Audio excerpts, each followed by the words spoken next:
नमस्कार, मैं रामकृष्ण सिंह सेंगर। आप देख रहे हैं बलिया न्यूज़। अभी हम रसड़ा तहसील पर है। मैं बताना चाहूँगा कि शेर पूर्वांचल और कई तरह के नामों से विख्यात पूर्व विधायक राम एकबाल सिंह जी है और आए दिन चीनी मिल को लेकर तरह तरह का प्रदर्शन हुआ है और कई तरह का आज तहसील बाइक प्रदर्शन हुआ है और उसके साथ तहसील में आए हैं। तो हम जानना चाहेंगे मुख्य कम शब्दों में सर आज की मांगे को बता दीजिए।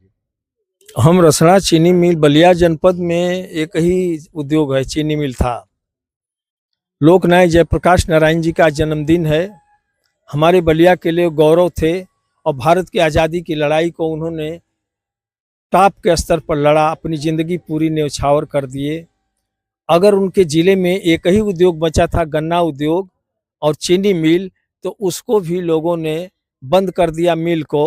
मिल घाटे में जा रही थी, 2013 में बंद हो गई और मिल के घाटे में जाने से हमारे इलाके के किसानों की आर्थिक हालत बहुत ख़राब हो गई है।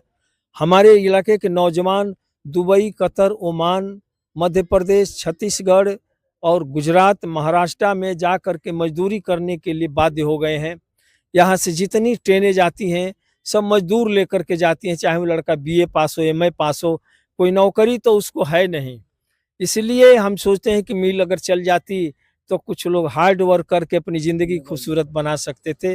इसलिए इसको 9 महीने से हम लोग इस जन जागरण में किसान को जगा रहे हैं और सरकार को बता रहे हैं। हर पत्रक सरकार को दे देते हैं कि बलिया का एक ही उद्योग जेपी ने हिंदुस्तान आज़ाद कराया 1974 में और आज बलिया के लोग गुलाम की स्थिति में है। खेती बाड़ी में बाढ़ का जिला है, 300 से ऊपर घर बह गए।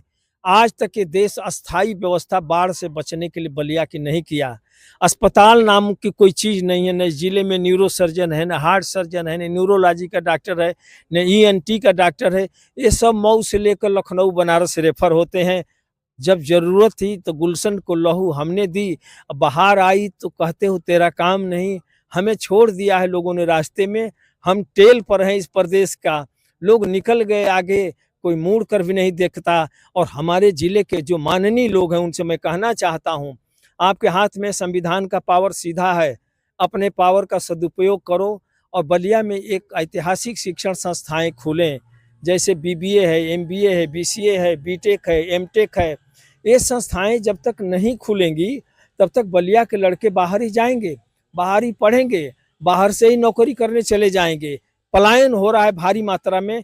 150 डिग्री कॉलेज हैं लगभग और 150 डिग्री कॉलेज में 150 लड़कों को भी सरकारी नौकरी एक साल में नहीं मिलती है। क्या हो रहा है हमारे साथ?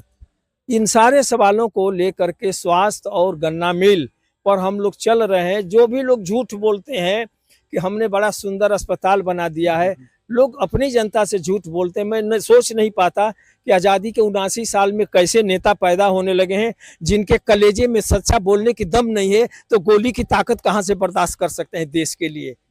इन निकम्मों से भी मुझे बहुत अफसोस होता है कि क्यों ये सब अनावश्यक बात बोलते रहते हैं। जिले की सारी समस्याएं को बता दिए, एक लाइन में एक रफ्तार में बता दिए।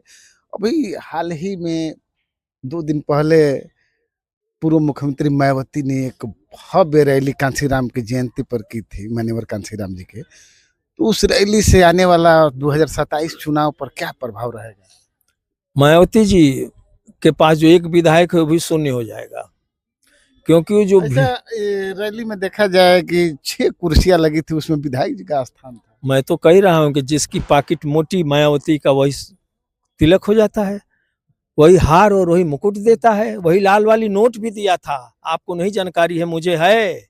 जो लाल वाली नोट की माला बनी थी, जो आवारा धन इकट्ठा है 3 सरकारों का, वो धन वही खर्च होता है और भी नेताओं पर खर्च होता है प्रदेश और देश में। भाजपा की तारीफ की है। कौन? तो भाजपा की तारीफ नहीं करेंगे तो सीबीआई उनका इंतजार करती है ना। करना ही पड़ेगा।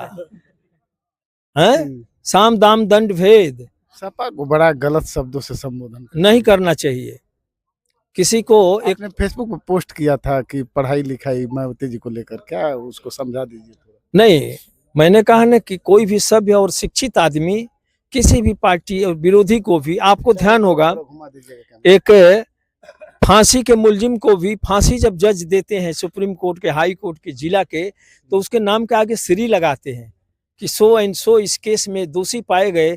इसलिए अदालत इस निष्कर्ष पर पहुंचती है कि इनको आजीवन कारावास या फांसी की सजा दे रहे हैं।